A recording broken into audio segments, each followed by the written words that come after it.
Welcome back to Newswatch 12 this morning, taking a look at what you can expect weather-wise this morning with Storm Watch 12 meteorologist Josh Colbreth. And I know that later this week we get into that warm, very nice March pattern. Is there anything you're particularly concerned about, though, this morning? Just the very light showers we're seeing coming up from Douglas County down into portions of Jackson and Josephine counties, but that's really not a concern at all because those showers are so light. I don't think it's going to affect traveling in any big way, so that's certainly some good news. We do need a little bit of rain, so the fact that we're getting any at all is definitely a blessing, but we definitely need a little bit more.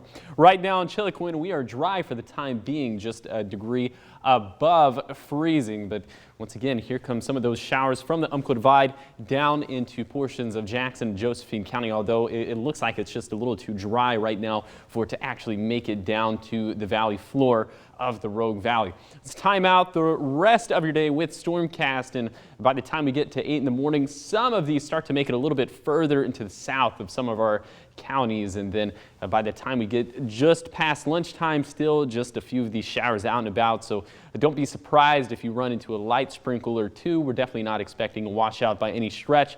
Still kind of looks the same on radar, maybe just a tick less dramatic by the time we get to by the time we get to dinner time.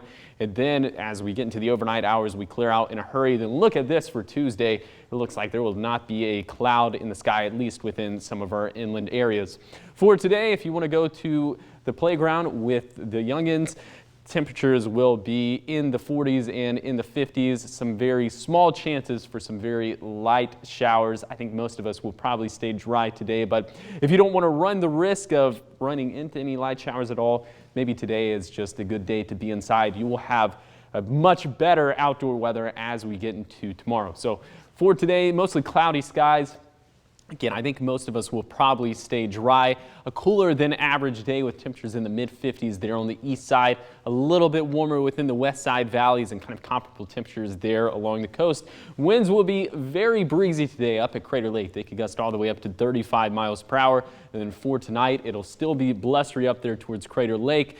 But temperatures tonight will be a little bit on the mild side, and that is a precursor to what we're going to experience tomorrow. So we'll be above freezing on the east side, well above freezing within the west side valleys, and the same thing will go for Brookings. Let's take a look at your bike ride forecast over the next 3 days in the Klamath Basin, and now you can see what I'm talking about when I said earlier that we'll have some better outdoor weather for the rest of this week. Yeah, look at this, getting into the upper 60s to lower 70s on the east side. Lots of sunshine come time for tomorrow and throughout the rest of the week. And then if you want to get outside and maybe touch up the lawn in Siskiyou County, you could not ask for better weather. We will be sunny and 75 for Tuesday and Wednesday, and pretty comparable temperatures for Thursday as well. Unfortunately, keeping things dry, but a little bit of good news is that we do have some very small rain chances coming back into the picture for Saturday and Sunday. Here's your 7-day forecast along the coast. Very small rain chances for today, and then just a gorgeous week after that. Down into Siskiyou County, we already touched on it, but sunny and 75 for Tuesday and Wednesday. Just a beautiful spring week, a very appropriate week to kick off the spring season. Then over on the east side, of course, this is discouraging news with the drought situation. We definitely need our 7-day forecast to look like the opposite of this, but it will be very pleasant outside at the very least. Up in the mountains, doesn't really look like we have that many chances for rain and snow over the next 7 days, which is of course bad news for the snowpack, but good news if you want to get up to Crater Lake, because it'll be very pleasant with temperatures in the 50s and 60s.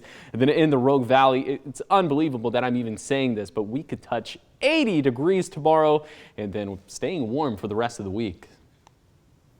We love to see that. We really do. Of course, not necessarily great news, I'm sorry, for the drought monitor, but a nice week for people, not really any active weather they need to plan for. If we're going to be dry and if we're going to be mild, let's just kick the door down. 80 degrees. Hey, let's open the pools and everything, just get summer started. Why not? I mean, we don't make the rules, that's why. Thanks, Josh. Of course.